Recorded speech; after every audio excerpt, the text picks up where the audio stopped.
Nakumpang palutang-lutang sa dagat ang bangkay ng 70 taong gulang na matandang lalaki sa Barangay Ubagan, Santo Tomas, La Union. Hindi na pinangalanan ng biktima dahil sa hiling na rin ng kanyang kaanak sa pulisya. Tubong Rosario ang biktima na dumayo lang sa bayan ng Santo Tomas at iba pang kasamahan. After na naginuman sila doon sa Barangay Karunwan, ma'am, bali 6 sila, pumunta sila sa Barangay Ubagan, Santo Tomas, La Union, ma'am, para mag-attend ng birthday. Pero ma'am, itong si victim natin is nagpaalam na mag-swimming sa dagat. So, noong mga 6:30, natagpuan na siyang palutang-lutang.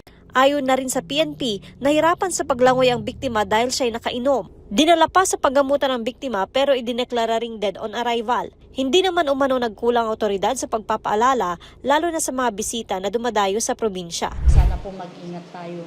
Kung nakainom na kayo at na lasing na, huwag na tayong mag-swimming pa.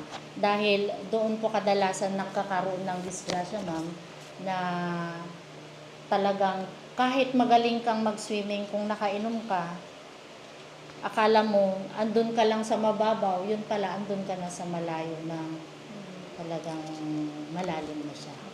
Inaasahan pa raw nila ang dagsa ng mga bisita sa mga baybayin ngayong maalinsangang panahon. Joanne Punsoy, Balitang Solid North.